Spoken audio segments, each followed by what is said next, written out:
കർണാടകയിലെ ഷിരൂരിൽ മണ്ണിടിച്ചിലിൽ കാണാതായ കോഴിക്കോട് സ്വദേശി അർജുനു വേണ്ടിയുള്ള ദൗത്യം 12ാം ദിവസത്തിലേക്ക് കടക്കുന്നു. പ്രതികൂല കാലാവസ്ഥ തെരച്ചിലിന് വെല്ലുവിളിയായി തുടരുകയാണ്. ശക്തമായ അടിയൊഴുക്ക് കാരണം മുങ്ങൽ വിദഗ്ധർക്ക് ഗംഗാവലി നദിയിൽ ഇറങ്ങാൻ സാധിച്ചിട്ടില്ല. ഫ്ലോട്ടിംഗ് പ്രതലം ഉൾപ്പെടെ നദിയിൽ ഇറക്കിക്കൊണ്ടുള്ള തെരച്ചിൽ ആണ് ആലോചിക്കുന്നത്.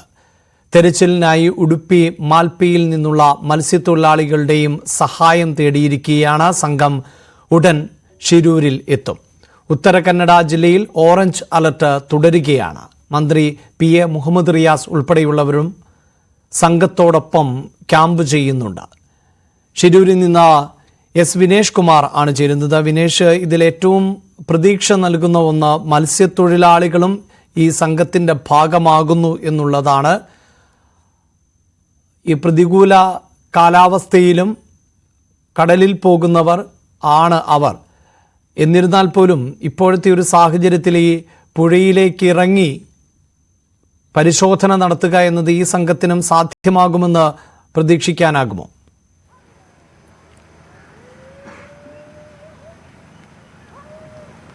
അഭിലാഷ്, അങ്ങനെ ഒരു പ്രതീക്ഷയിലാണ് ഇപ്പോൾ. എന്തായാലും മാൽപ്പയിലുള്ള ഉടുപ്പി ജില്ലയിലെ മാൽപ്പയിലുള്ള പ്രത്യേക സംഘം, അതായത് മത്സ്യത്തൊഴിലാളികളുടെ സംഘമാണ്. ഇവർ വിദഗ്ധരാണ്. ഇങ്ങനെ ഏത് പ്രതിസന്ധിയിലും വെള്ളത്തിലിറങ്ങാൻ കഴിയുന്ന ഒരു വിഭാഗമാണ്, ഒരു സംഘമാണ്. അവരെയാണ് ഇപ്പോൾ ഇവിടെ അല്പസമയം മുമ്പ് എത്തിച്ചിട്ടുള്ളത്. എന്തായാലും അല്പസമയത്തിനകം തന്നെ അവർ വെള്ളത്തിലിറങ്ങുന്നു. പൂർണ്ണമായൊരു പരിശോധന നാവികസേനയുടെ ഭാഗത്തുനിന്ന് പൂർണ്ണമായൊരു പരിശോധന ആദ്യം നടത്തും. അതിനുശേഷമായിരിക്കും മത്സ്യത്തൊഴിലാളികൾ വെള്ളത്തിലിറങ്ങിയുള്ള പരിശോധന നടത്തുക എന്നാണ് നമുക്ക് അറിയാൻ കഴിയുന്നത്. എന്തായാലും വെള്ളത്തിൻ്റെ നീരൊഴുക്ക് വർദ്ധിച്ചിട്ടുണ്ട്. അതുകൊണ്ട് തന്നെ 6 മുതൽ 8 നോട്ട്സ് വരെയാണ് ഇപ്പോൾ കാണിക്കുന്നത്. 3 നോട്ട്സ്, പരമാവധി 3 നോട്ട്സിൻ്റെ മുകളിൽ പോയി കഴിഞ്ഞാൽ വെള്ളത്തിൽ ഡൈവിംഗ് നടക്കില്ല എന്നാണ് ഇതിൻ്റെ വിദഗ്ധർ പറയുന്നത്. അപ്പോൾ അതുകൊണ്ട് തന്നെ ദൗത്യം പ്രതിസന്ധിയിലാവും. ഈ ഒരു സാഹചര്യത്തിലാണ് തൊഴിലാളികളെ കൊണ്ടുവന്നിട്ടുള്ളത്.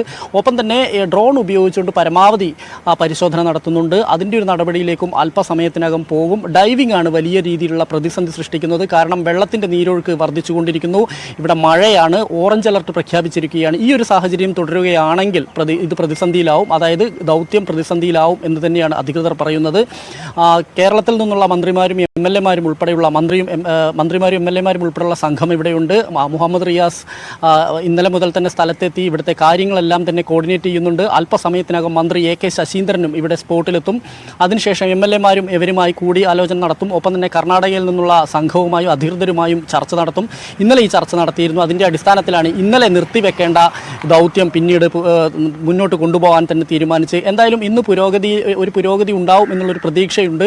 ഒപ്പം തന്നെ ഈ ഫ്ലോട്ടിംഗ് ബ്രിഡ്ജ് ഉൾപ്പെടെയുള്ള നടപടിയിലേക്ക്, ഫ്ലോട്ടിംഗ് ബ്രിഡ്ജ് സ്ഥാപിച്ച് അങ്ങനെ തെരച്ചിൽ നടത്തുന്നത് ഉൾപ്പെടെയുള്ള നടപടിയിലേക്ക് പോകാൻ തന്നെയാണ് തീരുമാനം. പക്ഷേ നിലവിലൊരു സാഹചര്യത്തിൽ അത് അസാധ്യമാണ് എന്ന് തന്നെയാണ് അധികൃതരും ഒപ്പം തന്നെ ഇതിൻ്റെ വിദഗ്ധരും പറയുന്നത്. കാരണം വെള്ളം വർദ്ധിച്ചുകൊണ്ടിരിക്കുന്നു. ഗംഗാവലി പുഴയിൽ വെള്ളം വർദ്ധിക്കുന്നു. മഴ പല മേഖലയിലും, ഈ മേഖലയിലെല്ലാം തന്നെ വനമേഖലയിലും അതുപോലെ തന്നെ ഈ മലമ്പ്രദേശങ്ങളിലും എല്ലാം തന്നെ വലിയ തോതിൽ മഴ പെയ്യുന്നുണ്ട്. മഴ കുറയുകയല്ലാതെ വേറെ വഴിയില്ല. ഇങ്ങനെ പോവുകയാണെങ്കിൽ തെരച്ചിൽ വലിയ ബുദ്ധിമുട്ടാവും. അതുകൊണ്ട് തന്നെ ഈ മത്സ്യത്തൊഴിലാളികൾക്കും ഇത് ചെയ്യാൻ കഴിയാതെ വന്നാൽ ദൗത്യം പ്രതിസന്ധിയിലാവും എന്നുള്ള കാര്യത്തിൽ സംശയമില്ല. എന്തായാലും ഇപ്പോൾ അല്പസമയത്തിനകം തന്നെ ഇതിൻ്റെ തെരച്ചിൽ ആരംഭിക്കും എന്നാണ് നമുക്ക് അറിയാൻ കഴിയുന്നത്. 2 തരത്തിലാണ് ഇന്നിപ്പോൾ പ്രധാനമായും തിരച്ചിലുമായി മുന്നോട്ട് പോകുന്നത്. ഒന്ന്, ഫ്ലോട്ടിംഗ് ബ്രിഡ്ജ് സ്ഥാപിച്ചുകൊണ്ട് ഇത്തരത്തിൽ ഡൈവിംഗ് ചെയ്യാൻ കഴിയുമോ എന്നുള്ള കാര്യമാണ് ആലോചിക്കുന്നത്. അത് പരാജയപ്പെട്ട് കഴിഞ്ഞാൽ മത്സ്യത്തൊഴിലാളികളുണ്ട്, മത്സ്യത്തൊഴിലാളികൾ ഇറക്കും. മത്സ്യത്തൊഴിലാളികൾ ഇറക്കി ഈ വാഹനം കണ്ടെത്തുകയും ഇതിൽ കൃത്യമായി തന്നെ ഇതിൽ വേർപെട്ടു പോയിരിക്കുന്ന ഇതിൻ്റെ ക്യാബിനിൽ കൃത്യമായി ഈ ഹൂക്ക് ഇടാൻ കഴിഞ്ഞിട്ടുണ്ടെങ്കിൽ ഇത് മുകളിലേക്ക് ഉയർത്തുക എന്നുള്ളതാണ് ദൗത്യം. ഇത് മുകളിലേക്ക് ഉയർത്തിയിട്ട് ഇതിനകത്ത് അർജുൻ ഉണ്ടോ എന്നുള്ള ഒരു പരിശോധനയാണ് പ്രധാനമായും നടക്കുന്നത്. അർജുൻ മാത്രമല്ല, മറ്റ് 2 പേരെ കൂടി കാണാതായിട്ടുണ്ട്. അവർക്കുള്ള തെരച്ചിൽ കൂടിയുണ്ട്. എന്തായാലും കരയിലും ഇപ്പോൾ ദൗത്യം നടക്കുന്നുണ്ട്. ദൗത്യസംഘം കരയിലുമുണ്ട്. മണ്ണ് പൂർണ്ണമായി നീക്കുന്നുണ്ട്. പരിശോധനകൾ നടക്കുന്നുണ്ട്. ഒപ്പം തന്നെ പുഴയിലാണ് ഏറ്റവും സങ്കീർണമായ ദൗത്യം നിലനിൽക്കുന്നത്. കാരണം പുഴയിലാണ് ഈ ലോറിയുള്ളത്. ഈ ലോറി 3 ഇടങ്ങളിൽ നിന്ന്, റഡാറിൽ നിന്നും സോണാറിൽ നിന്നും കൃത്യമായി തന്നെ ഇതിൻ്റെ സിഗ്നലുകൾ ലഭിച്ചിട്ടുണ്ട്. അതായത് വെള്ളം കുത്തിയൊഴുകി വരുന്നൊരു സാഹചര്യത്തിൽ ലോറിയുടെ ദിശ മാറുന്നുണ്ടോ എന്നുള്ളൊരു സംശയം കൂടിയുണ്ട്. കാരണം പലപ്പോഴും ആദ്യം കാണുന്ന ഭാഗത്തല്ല സിഗ്നൽ വരുന്നത് റഡാറിൽ നിന്ന്, രണ്ടാമത് മറ്റൊരു സ്ഥലത്ത് എന്ന് വരുന്നു. ഇങ്ങനെയുള്ള ഒരു ആശയക്കുഴപ്പം കൂടി എന്തായാലും ഈ ദൗത്യ സംഘത്തിനുണ്ട്. അതെല്ലാം നോക്കിയ ശേഷമായിരിക്കും കൃത്യമായ ഒരു പരിശോധനയിലേക്ക് പോവുക. എന്തായാലും മത്സ്യത്തൊഴിലാളികൾ ഈ സിഗ്നൽ മാറുന്നു എന്ന് പറയുമ്പോൾ നമ്മൾ കഴിഞ്ഞ ദിവസം അറിയാം 4 ഇടങ്ങളിൽ ആയിരുന്നു സ്പോട്ട് ചെയ്യപ്പെട്ടത്. അതിൽ ഓരോരോ വ്യത്യസ്തമായ ലോഹവസ്തുക്കളാണ് കണ്ടെടുത്തത്. റോഡ് റെയിൽ ഉണ്ടായിരുന്നു, ടവറിൻ്റെ ഭാഗമുണ്ടായിരുന്നു, മറ്റൊരു ടാങ്കറിൻ്റെ ക്യാബിൻ ഉണ്ടായിരുന്നു, ഒപ്പം അർജുൻ്റേത് എന്ന് പ്രതീക്ഷിക്കുന്ന ലോറി. ഈ അഞ്ചാമതൊരു സ്പോട്ട് കൂടി കണ്ടെത്തി എന്ന് പറഞ്ഞിരുന്നല്ലോ, അത് ഈ നാലാമതായി നമ്മൾ സ്പോട്ട് ചെയ്ത ആ ലോറിയുടെ സ്ഥാനചലനത്തെ തുടർന്നുണ്ടായ സ്പോട്ടാണോ? എന്താണ് ഈ സിഗ്നലുകൾ വെവ്വേറെ ഭാഗങ്ങളിൽ നിന്ന് ലഭിക്കുമ്പോൾ ദൗത്യസംഘത്തിന് ആശയക്കുഴപ്പമുണ്ടാകുന്ന സാഹചര്യമാണോ?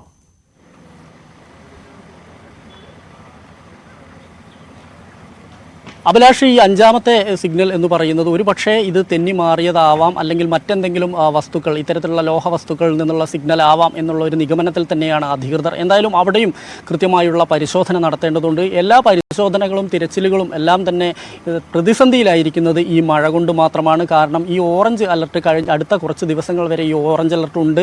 അങ്ങനെ വരികയാണെങ്കിൽ മഴ ശക്തമാവും. മഴ ശക്തമായി കഴിഞ്ഞാൽ ഇപ്പോൾ ഗംഗാവാലിയിലുള്ള നീരൊഴുക്ക് ഇനിയും വർദ്ധിക്കാനുള്ള സാധ്യതയാണുള്ളത്. അങ്ങനെ വരികയാണെങ്കിൽ രക്ഷാപ്രവർത്തനം പാതി വഴിയിലാവും എന്നുള്ള കാര്യത്തിൽ സംശയമില്ല. അതുകൊണ്ടാണ് ഇപ്പോൾ ഈ മത്സ്യത്തൊഴിലാളികളെയും അതുപോലെ തന്നെ ഫ്ലോട്ടിംഗ് ബ്രിഡ്ജ് സംവിധാനം ഏർപ്പെടുത്തിക്കൊണ്ടുമുള്ള തെരച്ചിലിലേക്ക് കടക്കുന്നത്. ഈ രണ്ട് ശ്രമങ്ങളും പരാജയപ്പെട്ടാൽ എന്തു ചെയ്യും എന്നുള്ള കാര്യത്തിൽ സംശയമുണ്ട്. കാരണം ഈ 3 നോട്ട്സെങ്കിലുമായി നീരൊഴുക്ക് കുറയേണ്ടതുണ്ട്. ഇപ്പോൾ 6 മുതൽ 8 നോട്ട്സ് വരെ വെള്ളം ഒഴുകുന്നുണ്ട്. ഈ ഒരു സാഹചര്യത്തിൽ ഇതിൽ ഡൈവിംഗ് കഴിയുന്നില്ല. ഈ ഡൈവിംഗ് കഴിയാതെ വരുമ്പോൾ ഡൈവർമാർ ഇത് എന്ത് ചെയ്യണം എന്നുള്ളൊരു കൺഫ്യൂഷനിലാണ്. കാരണം ഇത് വലിയ അപകടമാണ്. ഈ ഒരു സമയത്ത് ഡൈവിംഗ് നടത്തുന്നത് അപകടമാണ്. ഒപ്പം തന്നെ ഈ ലോറി കണ്ടെത്തുക, ഈ ലോറി കണ്ടെത്തുന്നത് മാത്രമല്ല, ലോറിക്ക് അകത്ത് അർജുൻ ഉണ്ടോ എന്നുള്ളത് കൂടി പരിശോധിക്കൊണ്ടിരിക്കുന്നത്. എന്തായാലും അങ്ങനെ ഒരു പരിശോധന നടത്തണമെങ്കിൽ ഈ ഒരു കലങ്ങി മറിഞ്ഞു കിടക്കുന്ന വെള്ളം, അതായത് ഈ കുന്ന് പൂർണ്ണമായും ഇടിഞ്ഞ് അമർന്ന് പുഴയിലേക്ക് വന്നതാണ്, ഗംഗാവാലി പുഴയിലേക്ക് വന്നതാണ്.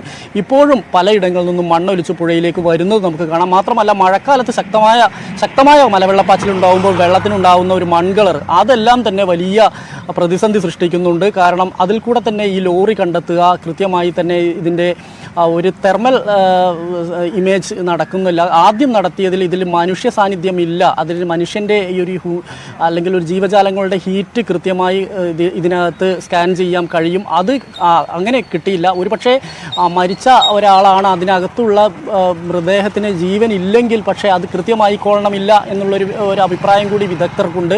എന്തായാലും കൃത്യമായി എല്ലാ സംവിധാനങ്ങളും ഇവിടെയുണ്ട്. കേന്ദ്ര ജിയോളജി വിഭാഗം മുതലുള്ള എല്ലാ സംവിധാനങ്ങളും യഥാസമയം മണ്ണ് പരിശോധിക്കുന്നു, പുഴയിലെ വെള്ളം പരിശോധിക്കുന്നു. ഇങ്ങനെ നമ്മളുടെ ടെക്നോളജി പരമാവധി ഉപയോഗിച്ചുകൊണ്ട് തന്നെ എത്രയും പെട്ടെന്ന് തന്നെ ഈ ലോറി പുറത്തെടുക്കുക എന്നുള്ളൊരു ദൗത്യവുമായി മുന്നോട്ട് പോവുക എന്നുള്ളത് തന്നെയാണ്. അതിൻ്റെ ഒരു തീവ്ര ശ്രമമാണ് ഇപ്പോൾ നടക്കുന്നത്. അഭിലാഷ്, അതിൽ ഏറ്റവും ഒടുവിൽ ഈ തരത്തിൽ, അതായത് വളരെ കൃത്യമായി നമുക്കറിയാം 3 നോട്ട്സ് എന്നതിനപ്പുറത്തേക്കൊന്നും മുങ്ങൽ വിദഗ്ധർക്ക് പുഴയിലേക്ക് ഇറങ്ങാൻ പറ്റാത്ത സാഹചര്യമാണുള്ളത്. അവിടേക്കാണ് ഇപ്പോൾ മത്സ്യത്തൊഴിലാളികൾ എത്തുന്നത്. മത്സ്യത്തൊഴിലാളികളെ സംബന്ധിച്ചിടത്തോളം അവരുടെ നിത്യാഭ്യാസമാണിത്.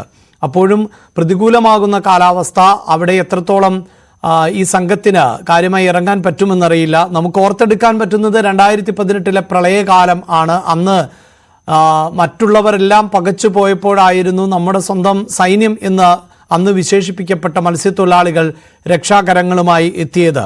ഈ മത്സ്യത്തൊഴിലാളികളുടെ സേവനം കൂടി തേടുമ്പോൾ അത് ഏത് തരത്തിലുള്ള സേവനമാണ് പ്രതീക്ഷിക്കുന്നത്? ഇപ്പോൾ ഫ്ലോട്ടിംഗ് ബ്രിഡ്ജ് സ്ഥാപിച്ചുകൊണ്ടുള്ള പരിശോധനയ്ക്ക് ശ്രമിക്കുന്നുണ്ട്.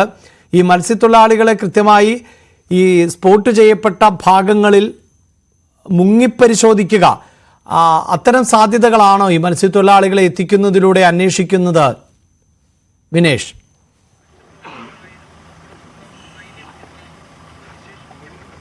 അഭിലാഷ്, മാൽപ്പയിലുള്ള മത്സ്യത്തൊഴിലാളികൾ ഇത്തരത്തിലുള്ള പരിശീലനം, കാരണം ഇവരുടെ ഒരു എക്സ്പീരിയൻസ് തന്നെയാണ് വലുത്. ഏത് മലവെള്ളപ്പാച്ചിലിനെയും ഏത് കുത്തി ഒഴുകുന്ന പുഴയിലും കീറി മുറിച്ചുകൊണ്ട് വെള്ളത്തിലൂടെ പോകാൻ ഇവർക്ക് കഴിയും എന്നുള്ളൊരു പ്രത്യേകതയാണ് പറയുന്നത്. അങ്ങനെ വരികയാണെങ്കിൽ ഈ ലോറി, കൃത്യമായി നമ്മൾ ലോറി സ്പോട്ട് ചെയ്താണ്, അവിടെ ലോറിക്കകത്ത് ആരുണ്ട് എന്നുള്ളത് ഒരു പക്ഷേ ഇവർക്ക് കണ്ടെത്താൻ കഴിയും. അല്ലെങ്കിൽ അവിടെ ഈ ലോറി ഉയർത്താനുള്ള ശ്രമത്തിനുള്ള ഹൂക്ക് സ്ഥാപിക്കുന്നത് ഉൾപ്പെടെയുള്ള നടപടി ഇവരെ ഉപയോഗിച്ചുകൊണ്ട് ചെയ്യാൻ കഴിയും എന്നുള്ളൊരു പ്രതീക്ഷ തന്നെയാണ് അധികൃതർക്കുള്ളത്. അതുകൊണ്ടാണ് ഇവരെ എത്തിച്ചിട്ടുള്ളത്. എന്തായാലും സംഘം അല്പസമയം മുമ്പാണ് ഉടുപ്പി ജില്ലയിലെ മാൽപ്പയിൽ നിന്ന് എത്തിയിരിക്കുന്നത്. ഇവർ എന്തായാലും അല്പസമയത്തിനകം ഈ രക്ഷാപ്രവർത്തനത്തിൻ്റെ ഭാഗമായി തന്നെ ഇവർ പുഴയിലിറങ്ങും എന്നാണ് നമുക്ക് അറിയാൻ കഴിയുന്നത്. പക്ഷേ പുഴ ഇപ്പോഴും കുത്തിയൊഴുകിക്കൊണ്ടിരിക്കുകയാണ്. വലിയ തോതിലുള്ള വെള്ളപ്പാച്ചിലുണ്ട്. അതുകൊണ്ട് തന്നെ ഇതിൽ ഡൈവിംഗ് അസാധ്യമാണ് എന്ന് തന്നെയാണ് പറയുന്നത്. ഈ ഒരു സാഹചര്യത്തിൽ ആണ് ഗോവയിൽ നിന്നാണ് ഇപ്പോൾ ഈ ഫ്ലോട്ടിംഗ് ബ്രിഡ്ജ് സ്ഥാപിക്കുന്നതിന് ആവശ്യമായ സാധനങ്ങൾ എത്തിച്ചിട്ടുണ്ട്. പക്ഷേ ഫ്ലോട്ടിംഗ് ബ്രിഡ്ജ് സ്ഥാപിച്ചു കഴിഞ്ഞാൽ പോലും അത് ഒരു ഭാഗം, അതായത് ഈ ലോറി സ്പോട്ട് ചെയ്തിരിക്കുന്ന ഒരു ഭാഗം മാത്രം കേന്ദ്രീകരിച്ചുകൊണ്ട് ട്യൂബും മറ്റ് സാധനങ്ങളും ഉപയോഗിച്ചുകൊണ്ടുള്ള ഒരു കൃത്രിമ ചങ്ങാടമാണ് ഇവിടെ ഉണ്ടാക്കുക. ഇതിലൂടെയാണ് ഇത് പരിശോധന നടത്തുക എന്നുള്ളതാണ്. പക്ഷേ വലിയ തോതിലുള്ള കുത്തൊഴുക്കുണ്ടാകുകയാണെങ്കിൽ ഇതും പരാജയപ്പെടും, അല്ലെങ്കിൽ ഈ ഒരു നീക്കവും പരാജയപ്പെടാനുള്ളൊരു സാധ്യത കൂടി വിലയിരുത്തുന്നുണ്ട്. അതുകൊണ്ട് ആണ് മത്സ്യത്തൊഴിലാളികളെ കൂടെ ഇറക്കിയിട്ടുള്ളത്. മത്സ്യത്തൊഴിലാളികൾ ഇതനുസരിച്ചായിരിക്കും നോക്കുക. പക്ഷേ ഇപ്പോഴത്തെ സാഹചര്യത്തിൽ ഇവിടെ ഓറഞ്ച് അലർട്ടാണ്. മഴ തുടർന്നുകൊണ്ടിരിക്കുകയാണ്. ഇടവിട്ട് മഴ പെയ്യുന്ന ഒരു അവസ്ഥയുണ്ട്. ഇതിങ്ങനെ തുടരുകയാണെങ്കിൽ ഉടനെയൊന്നും ആ ലോറി ഉയർത്താൻ കഴിയില്ല എന്നുള്ളൊരു നിഗമനത്തിൽ ഇന്നലെ എത്തിച്ചേർന്നതാണ്. പക്ഷേ ഇനിയും ഒരു ശ്രമം കൂടി നടത്തി നോക്കുക എന്നുള്ളതിൻ്റെ അടിസ്ഥാനത്തിലാണ് മന്ത്രി റിയാസിൻ്റെ നേതൃത്വത്തിൽ യോഗം ചേർന്നത്. മന്ത്രി റിയാസ് കൃത്യമായി തന്നെ ഇതിൽ ഇനിയും നമുക്കൊരു ശ്രമം കൂടി നടത്തി നോക്കുക, പരാജയപ്പെടില്ല, പരമാവധി സംവിധാനങ്ങൾ ഉപയോഗിച്ചുകൊണ്ട്, പരമാവധി എക്യുപ്മെൻറ്റ്സ് ഉപയോഗിച്ചുകൊണ്ട്, പരമാവധി വിദഗ്ധരായ ആളുകളെ ഉപയോഗിച്ചുകൊണ്ട് നമുക്കൊരു ശ്രമം കൂടി നടത്തി നോക്കാം എന്നുള്ളതിൻ്റെ അടിസ്ഥാനത്തിലാണ് ഇന്ന് വീണ്ടും ഈ ലോറി ഉയർത്തുന്നതിനും ഇതിൽ ലോറി അർജുൻ്റേതാണെന്ന് സ്ഥിരീകരിച്ചിട്ടുണ്ടെങ്കിൽ പോലും ഇതിനകത്ത് അർജുൻ ഉണ്ടോ എന്നത് ഉൾപ്പെടെയുള്ള കാര്യങ്ങളിലേക്ക് പോകുന്നത്. അർജുൻ്റേത് എന്ന് തന്നെ സ്ഥിരീകരിക്കുന്ന ലോറിയിൽ അർജുൻ ഉണ്ടോ എന്നതാണ് ഇനി കണ്ടെത്തേണ്ടത്. അവിടെയാണ് ഈ മത്സ്യത്തൊഴിലാളികളുടെ വരവ് വലിയ പ്രതീക്ഷ നൽകുന്നത്. അവരെ സംബന്ധിച്ചിടത്തോളം അവർ എക്സ്പീരിയൻസ് എന്നത് അവരുടെ തൊഴിൽ ജീവിതത്തിന്റെ ഭാഗം കൂടിയാണ്. ഒരു പക്ഷേ നേവി ഉദ്യോഗസ്ഥർക്കൊക്കെ സാങ്കേതികമായ വെല്ലുവിളികൾ നിലനിൽക്കുന്ന സാഹചര്യത്തിൽ ഡൈവിംഗ് എന്നത് സാധ്യമല്ല. മാത്രവുമല്ല അവർക്ക് ഒരു ചട്ടക്കൂടി നിന്നുകൊണ്ട് പ്രവർത്തിക്കുന്നവർ ആണ്. തീർച്ചയായും അങ്ങനെ ഏതെങ്കിലും തരത്തിലുള്ള ഈ ചട്ടങ്ങൾ ലംഘിച്ചുകൊണ്ടോ ഒന്നും തന്നെ തെരച്ചിലിന്റെ ഭാഗമാകാൻ അവർക്ക് സാധിക്കില്ല. അതേസമയം മത്സ്യത്തൊഴിലാളികളെ സംബന്ധിച്ചിടത്തോളം അവർ എക്സ്പീരിയൻസ്ഡ് ആയ അവരുടെ ജീവിതത്തിന്റെ ഭാഗമായ തൊഴിലിന്റെ ഭാഗമായ ഒരു പ്രവൃത്തിയുടെ ഭാഗമായി ചെയ്യുന്ന കാര്യങ്ങൾ ഉണ്ട്. അങ്ങനെയുള്ള മത്സ്യത്തൊഴിലാളികൾ എത്തുമ്പോൾ ആ നിലയിലുള്ള ഒരു പ്രതീക്ഷയാണ് ഈ ഘട്ടത്തിൽ പുലർത്താൻ സാധിക്കുന്നത്. അവർക്കൊരു പക്ഷേ കൂടുതൽ കാര്യങ്ങൾ ഈ ദൗത്യസംഘത്തോടൊപ്പം ചേർന്നുകൊണ്ട് ചെയ്യാൻ സാധിച്ചേക്കുമെന്ന് പ്രതീക്ഷിക്കുകയാണ്. അങ്ങനെ മത്സ്യത്തൊഴിലാളികൾ കൂടി ഇതിന്റെ ഭാഗമാകുന്നു എന്നത് 12ാം ദിനത്തിലെ എടുത്തു പറയേണ്ട പ്രത്യേകത കൂടി തന്നെയാണ്. 12ാം ദിനം രക്ഷാദൗത്യം അല്ലെങ്കിൽ തെരച്ചിൽ ദൗത്യം ആരംഭിക്കുമ്പോൾ മത്സ്യത്തൊഴിലാളികൾ എത്തുന്നു എന്നത് വലിയ തോതിൽ പ്രതീക്ഷ നൽകുന്ന ഒന്നായി മാറുന്നുണ്ട്.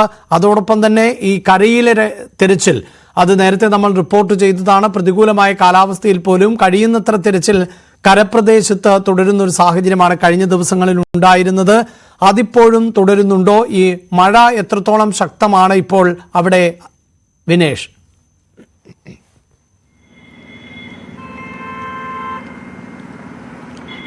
അഭിലാഷ്, മഴ ശക്തമാണ്.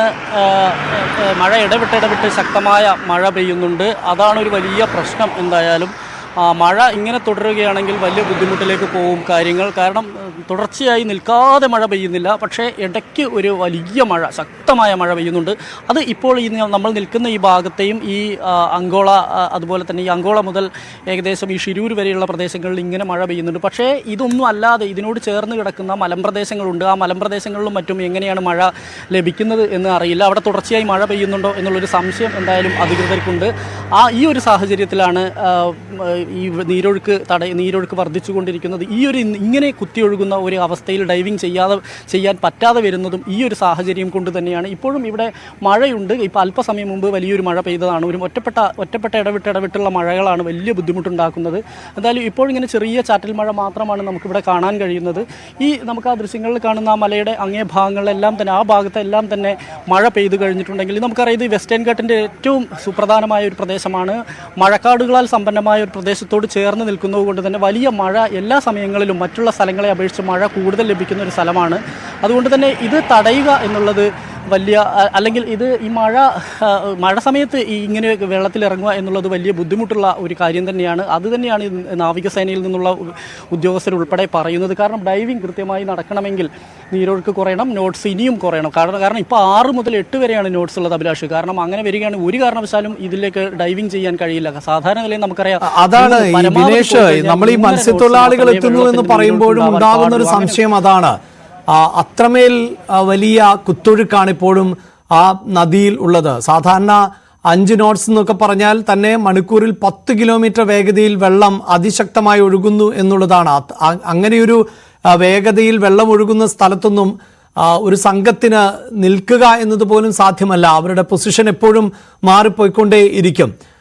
മത്സ്യത്തൊഴിലാളികളെ സംബന്ധിച്ച് ഈ കടലിൽ ഒക്കെ അതിശക്തമായ തിരമാലകളെ അതിജീവിക്കുന്നവർ ആണ്. ദിവസങ്ങളോളം അപകടത്തിൽപ്പെട്ടു പോലും കടലിൽ നീന്തിയൊക്കെ രക്ഷപ്പെടുന്ന സാഹചര്യമൊക്കെ നമുക്ക് അറിയാം. അങ്ങനെയൊരു പശ്ചാത്തലമുണ്ട് മത്സ്യത്തൊഴിലാളികൾക്ക് എന്നതാണല്ലോ. എങ്കിൽ പോലും ഈ പുഴയുടെ അടിത്തട്ടിലേക്കൊക്കെ അവർക്ക് ഇറങ്ങിച്ചെന്നുകൊണ്ടുള്ള പരിശോധന അത് സാധ്യമാവുമോ എന്ന സംശയമുണ്ടല്ലോ അല്ലേ?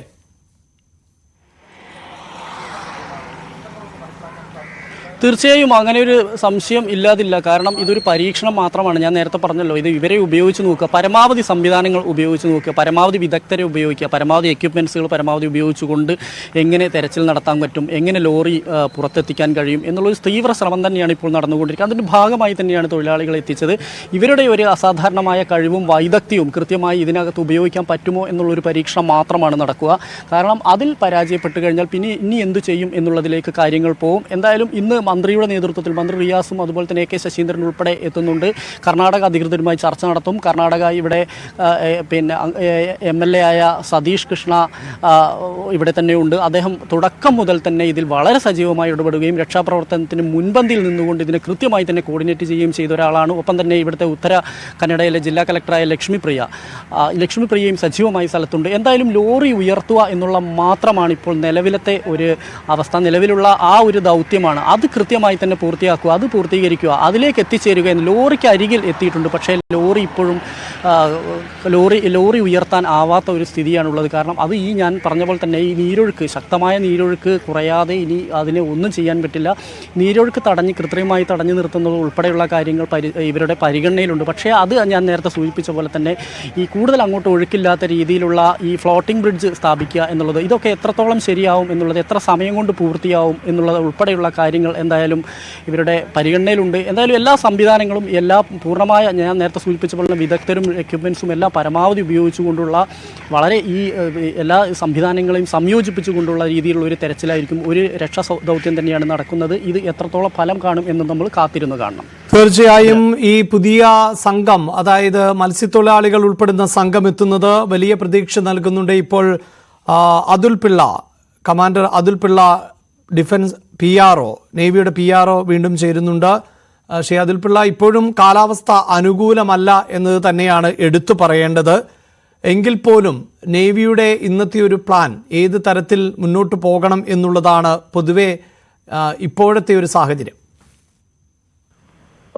നേവിയുടെ 2 ടീമും അവിടെ കാണും. ഡൈവിംഗ് ടീമും സൈഡ് സ്കാൻ സോണാർ ഓപ്പറേറ്റ് ചെയ്യുന്നത്. ഡൈവിംഗ് ടീം അവർക്ക് ഒരു ഫേവറബിൾ കറന്റ് കിട്ടുവാണെങ്കിൽ അവരത് ഡൈവിംഗ് ചെയ്യാനുള്ള സാധ്യതകൾ നോക്കും. സോണാർ ടീം അവിടെ സൈഡ് സ്കാൻ സോണാർ ആദ്യം രണ്ട് കോൺടാക്ട് 1ഉം കോൺടാക്ട് 2ഉം അതില് അവിടെ സ്കാനിങ് ചെയ്ത് നോക്കും. ഒന്നുകൂടെ അത് സ്കാനിങ് ചെയ്യുന്ന അവിടുത്തെ ഇപ്പോഴത്തെ സ്ഥിതി എന്തോ അന്ന് സ്കാൻ ചെയ്തിട്ട് ഇപ്പൊ സ്കാൻ ചെയ്യുമ്പോഴും അവിടെ എന്തോ ഡിഫറൻസ് വന്നേക്കുന്നതെന്ന് അതൊന്ന് അനലൈസ് ചെയ്യാൻ വേണ്ടി അവർ സ്കാൻ ചെയ്യുന്നത്. അതല്ല, അത് ഭയങ്കര ഡേഞ്ചറസ്. അത് മീൻസ് അത്ര ഈസി അല്ല ആ ഒരു കറന്റിൽ ഡൈവ് ചെയ്യുന്ന സാധ്യതയല്ല. ബിക്കോസ് പുള്ളിക്കാരൻ ആ ഒരു ഫുൾ സെറ്റും വെയിറ്റ്സും ഒക്കെ എടുത്തിട്ട് ഈ താഴോട്ട് ഡൈവ് ചെയ്യുന്നു. സോ അവർക്ക് അറ്റ് ദ മാക്സ് അവർക്ക് 2 knots 3 and 4 അവർ ട്രൈ ചെയ്യും. അവർ ഇപ്പോഴും ചെയ്യുന്നുണ്ട് എങ്ങനെയെങ്കിലും പറ്റുവാണെങ്കിൽ. പക്ഷെ ഇങ്ങനെ ഒരു കറന്റിൽ പ്രാക്ടിക്കലി ഇമ്പോസിബിൾ അങ്ങനെ അവിടെ ഡൈവ് ചെയ്യാൻ. അവിടുത്തെ മെയിൻ ഇത് കോർഡിനേറ്റ് ചെയ്യുന്ന ഓഫീസേഴ്സ്, ഡൈവിംഗ് സ്പെഷ്യലിസ്റ്റ്, അവർ സെയിം ആയിരിക്കും. പിന്നെ താഴെ ഡൈവേഴ്സ് ചിലപ്പോൾ ചേഞ്ച് ആവും, അവിടുത്തെ തന്നെ ടീമിൽ നിന്ന് ചേഞ്ച് ആയിരിക്കും. പക്ഷെ അത് കോർഡിനേറ്റ് ചെയ്യുന്ന അവർ സെയിം അന്ന് തൊട്ട് ഇന്ന് വരെ അവർ സെയിം ഓഫീസേഴ്സ് തന്നെ ലീഡ് ചെയ്യുന്നത്. ഡിസ്ട്രിക്ട് അഡ്മിനിസ്ട്രേഷൻ നേവിക്ക് ഒരു ടാസ്ക് തന്നിട്ടുണ്ട്. അവിടെ ആ ഒരു ഡൈവിങ്, ആ ഒരു ട്രക്കിനെ അർജുന്റെ ഒരു ലൊക്കേഷനിൽ.